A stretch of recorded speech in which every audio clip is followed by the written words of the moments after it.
कि सफलता का मतलब, अगर हम मान लें आपको आईएएस बनना है, जैसे आपका फिलहाल यही उद्देश्य है, यही सपना है, तो उसके लिए कौन सी चीजें आपके अंदर होनी चाहिए? अगर है तो बढ़िया है, नहीं तो उस पर थोड़ा थोड़ा काम करना शुरू कर देंगे अभी से, है ना?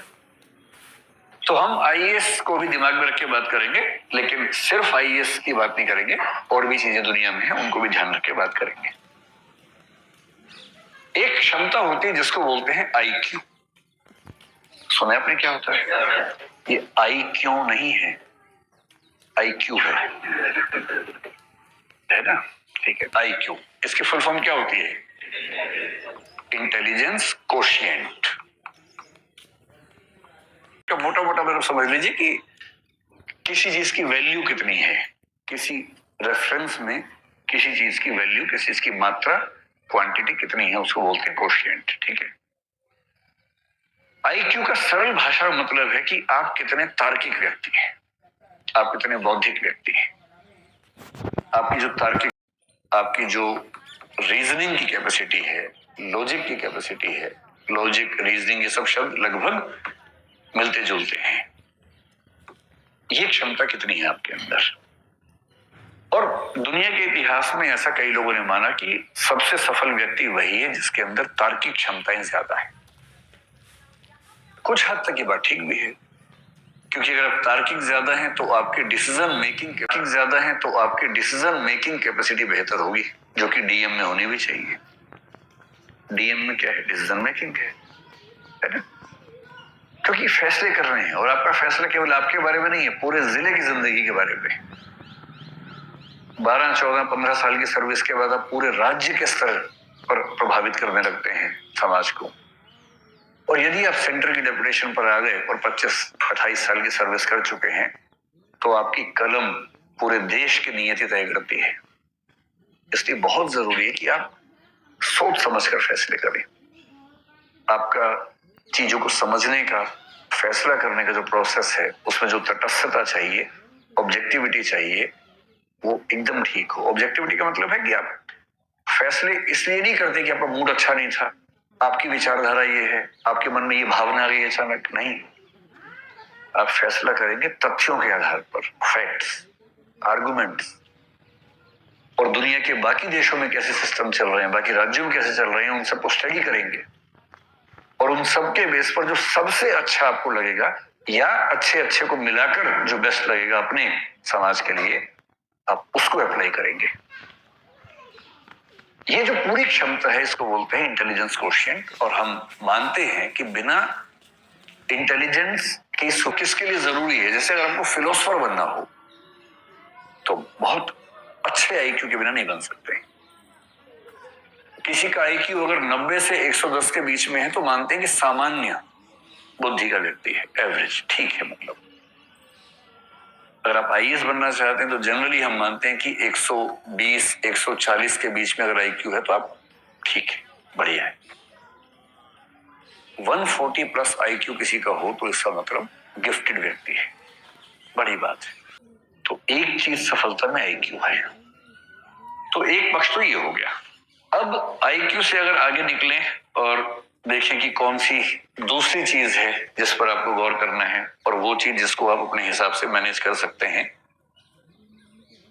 एक शब्द आपने सुना होगा, इमोशनल इंटेलिजेंस। कुछ लोग इसको ईक्यू भी आजकल कहने लग गए हैं। इमोशनल इंटेलिजेंस या इमोशनल कोशिएंट, ये क्या चीज होती है? कभी आपने इस पर गौर किया है? और ये चीज आपके पाठ्यक्रम में भी, यूपीएससी में मुझे ही पढ़ाना होता है, वो वाला टॉपिक एथिक्स में आता है। और जो दूसरी चीज है उसको बोलते हैं इमोशनल इंटेलिजेंस, और कुछ लोग इसके लिए एक शब्द करते हैं इमोशनल कोशिएंट। इमोशनल कोशिएंट सुन के कुछ लोग सोचते हैं कि जो जितना ज्यादा इमोशनल है उसमें उतना ज्यादा इमोशनल कोशिएंट है। ऐसा बिल्कुल नहीं है, हरगिज नहीं है। इसलिए अगर आप बहुत इमोशनल हैं और आपकी पलकों पर हमेशा आंसू तैयार रहते हैं, तो इसका मतलब है कि आपका इमोशनल इंटेलिजेंस का लेवल कम है, ना कि ज्यादा है। तो लेकिन इस बात से रोना नहीं है, कहीं इसी बात से रोना शुरू कर दें, है ना? मैंने सिर्फ ये बताया कि वैसा नहीं होना है। इसका मतलब समझ लें, इसका मतलब क्या है। चिल्ला चिल्ला के रोते हैं, लड़का भी रोते, लड़की भी रोती है। पता नहीं 5, 8, 10 साल के बाद ऐसा क्या होता है, लड़के रोना बंद कर देते हैं।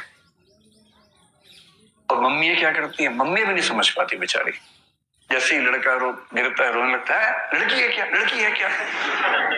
उसे लगता है कि इसमें लड़का लड़की कहां से आ गया बीच में? भाई मैं गिरा, मुझे दर्द हुआ, मैं रोया, लड़की है तो लड़की है। उसे दो बातें समझ में आ जाती हैं। पहली बात तो रोना और लड़की होना एक बात है, दूसरा लड़की होना और कमजोर होना एक ही बात है। कमजोरी तो लड़कियों का लक्षण है, मैं तो मर्द हूं, दर्द कैसे हो?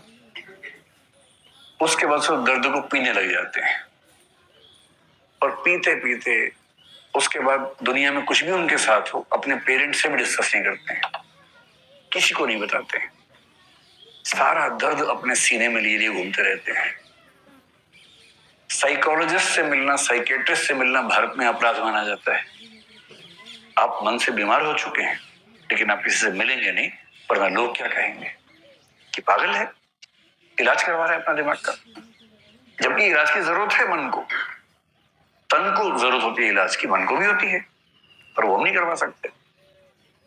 और इस चक्कर में लगभग हर पुरुष अंदर से लहूलुहान है, ऊपर से मुस्कुराना भी है, क्योंकि लोग क्या कहेंगे, हंसते नहीं है तो मुस्कुराते ही नहीं भाई साहब, तो भाई साहब क्या करें? फिर एक नकली मुस्कुराहट ओढ़ लेते हैं और जिंदगी भर उसको ढोते रहते हैं। और ये कहानी आप सबके पापाओं की बता रहा हूं मैं, किसी अंकल की नहीं बता रहा हूं। ऐसे में लगता है कि मेरे पापा तो ठीक है, अंकल के बारे में चल रहा है। नहीं, आपके पापा भी ऐसे ही होंगे, वो मजबूर हैं, रो नहीं सकते, खुश दिखने का नाटक करना जरूरी है उनके लिए। तो एक तो आप वैसे होना मत, और अपने आसपास जो वैसे हो गए हैं उनको थोड़ा सा सहज बना देना। जितनी उम्र बढ़ती है उतने दोस्त खत्म होने लगते हैं, कोई दोस्त नहीं बचता उस उम्र में, तो आप दोस्त बन जाइए। ये होती है इमोशनल इंटेलिजेंस। इमोशनल इंटेलिजेंस का मतलब रोना नहीं है, मैं नहीं रोऊंगा ये भी नहीं है, ये दोनों मूर्खताएं हैं। बात बात पे रोना कमजोरी का लक्षण है, कभी नहीं रोऊंगा ये जबरदस्ती ओढ़ी हुई पाली हुई मर्दानगी का लक्षण है, जिसकी कोई कीमत नहीं, रत्ती भर वैल्यू नहीं। इमोशनल इंटेलिजेंस का मतलब क्या होता है? एक मतलब होता है अपने जो इमोशंस हैं उनको समझ पाना, बारीकी से समझना, और दूसरा उनको जितना कंट्रोल करने की जरूरत है उतना कंट्रोल कर पाना, इसकी क्षमता। जितना करने की जरूरत है, जबरदस्ती नहीं। कभी कभी खुद को ढीला छोड़ देना कि रोने का मन कर रो लो यार, ऐसा क्या है, कंट्रोल करना, मैनेज करना। और यदि इमोशंस बोझ बन रहे हैं तो उस बोझ से मुक्त होना, और यही काम दूसरों के लिए कर पाना। दूसरों के इमोशंस को समझना, उनके इमोशंस को उतना कंट्रोल करना जितना जरूरी है, और जरूरी है तो उनको उनके इमोशंस की गिरफ्त से मुक्त करना। ये किसी के अंदर अगर आ गया ना, कमाल कर देता है, कमाल। आजकल कुछ लोग इसी के एक हिस्से का एक नया नाम रखते हैं जिसको बोलते हैं एडवर्सिटी कोशिएंट। एडवर्सिटी कोशिएंट का मतलब क्या होता है कि जीवन में कठिनाइयां तो आती हैं, उन कठिनाइयों में अपने आप को संभालने की क्षमता। अब आप जिस यात्रा पर निकले हैं ना, ये आसान यात्रा नहीं। आसान यात्रा होती है 2 दिन 4 दिन 8 दिन 10 दिन पढ़ ली, हो गया, बात खत्म है। ये तो यात्रा 2 साल लंबी यात्रा है, और बहुत ऐसे क्षण आएंगे जब आपको लगेगा कि सब खत्म हो गया।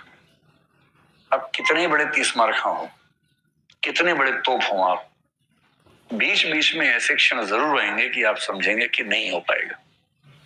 कभी घर में कुछ हो जाएगा, कभी कोई बहुत नजदीकी व्यक्ति है उसे कुछ हो जाएगा, कभी आप कुछ पढ़ रहे हैं नहीं समझ में आ रहा, आपने बड़ी कोशिश की नहीं समझ में आ रहा, किसी बात से एंजाइटी हो गई, कभी किसी ने सोशल मीडिया पे आपके खिलाफ कुछ लिख दिया, अजीब सी स्थिति हो गई। ये चीजें सारी आपको मजबूत करने के लिए आती हैं। इन हर स्थिति को समझने की आपके लिए सीखने का मौका है।